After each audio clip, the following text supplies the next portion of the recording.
కానీ విశ్వ హిందూ పరిషత్తు లేదంటే విహెచ్పి ఇట్లాంటి బజరంగ్ దళ్ లాంటి సంస్థలు వచ్చిన తర్వాతనే దేశంలో మతం ఆధారంగా మత ప్రాబల్యం పెరగడము లేకపోతే మతాంతీకరణ జరగడము ఒక మతం యొక్క పెత్తనం జరగడం అనేటువంటిది ఇప్పటికీ విశ్వ హిందూ పరిషత్ మీదనే ఎవరైనా వేలెత్తి చూపుతారు కదా. దేశంలో మతపరమైనటువంటి అల్లర్లు జరగడానికి కారణం విశ్వ హిందూ పరిషత్ లేదంటే ఆర్ఎస్ఎస్ ఇట్లాంటి సంస్థల వల్లనే జరుగుతుందనేటువంటిది మొదటి నుంచి ఉన్నటువంటి ఆరోపణ, జరుగుతున్నటువంటి చరిత్ర కూడా. ప్రపంచ చరిత్రలో మత యుద్ధాలు చేసిన చరిత్ర ఎవరిది?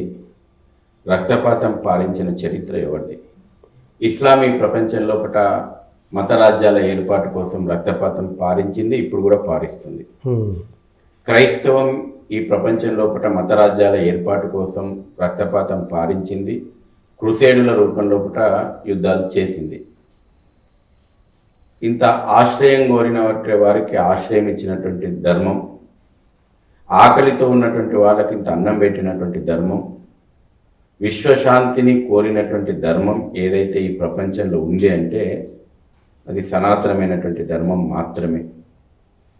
ప్రపంచం లోపల మన ఋషులు కానీ మన మహనీయులు కానీ విదేశాలకు పోయినరు, జ్ఞానాన్ని పంచుతందుకు పోయినరు, తీవ్రవాదాన్ని సప్లై చేసేందుకు ఆ దేశాలను కబలించడానికి పోలేదు. కాబట్టి ఇది భారతదేశ చరిత్ర, యుగయుగాల చరిత్ర. ఇది ఇవాళ హిందుత్వం గురించి కుహానా సెక్యులరిజం ముసుగు లోపట ఈరోజు హిందుత్వాన్ని వ్యతిరేకించడమే కుహానా సెక్యులరిజం అయిపోయింది.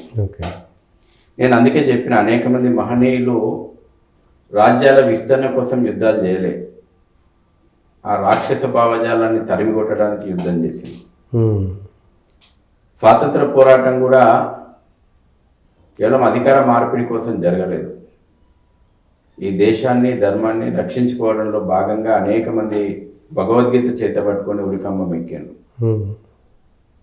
అందుకే 1905 కంటే ముందు జరిగినటువంటి స్వాతంత్రోద్యమము ఈ దేశాన్ని ఏకత వైపు నడిపించింది. 1905 తర్వాత ఏదైతే సమాజం ఐక్యంగా ఉండడం కారణంగా 1905లో మనం బెంగాల్ విభజనను ఆపగలిగినాం. ఈ తల్లి నాది, ఈ భూమి నాకు మాతృభూమి అని వందే మాతరం నినాదం ఏదైతే ఉందో బెంగాల్ విభజనను ఆపగలిగింది. ఈ కుహానా సెక్యులరిజం పెరిగి హిందూ సమాజాన్ని చీల్చి విభజన రాజకీయాలు ప్రారంభమైనాయో, అప్పీజ్మెంట్ పాలిటిక్స్ స్టార్ట్ అయినాయో, ఇవాళ హిందుత్వను ఈ జాతి నుంచి దూరం చేయాలనేటువంటి కుట్రలు ప్రారంభమైనాయో, 1905కు 1947కు మధ్యన జరిగినటువంటి పరిణామాలు చూస్తే 40 సంవత్సరాల చరిత్ర ముక్కలైంది. ఈ రోజుకు అవే రాజకీయాలు జరుగుతున్నాయి. ఈ రోజుకు హిందూ సమాజాన్ని విభజించాలి, రాజకీయాలు చేయాలి, మైనార్టీలను మతం పేరు మీద ఏకం చేయాలి. భారత్ను దారుల్ ఇస్లాం చేస్తామన్నటువంటి వాళ్ళకి మతోన్మాదమా? భారత్ ప్రపంచ శాంతి కోసం ప్రయత్నం చేయాలా? విశ్వశాంతిని కోరేటువంటి ఈ ధర్మం యావత్ ప్రపంచం కోరుకుంటుంది. ఇవాళ భారత్ నాయకత్వాన్ని కోరుకుంటుంది. భారత్ మాత్రమే విశ్వశాంతిని సాధించగలుగుతుంది అనేటువంటి నమ్మకం ప్రపంచ దేశాలకు ఉంది.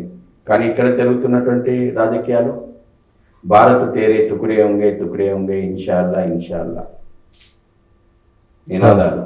యూనివర్సిటీల్లో పార్లమెంటు సాక్షిగా ప్రతిపక్ష నేత హిందుత్వం హింసాత్మకం, మతోన్మాదం అని మాట్లాడతారు.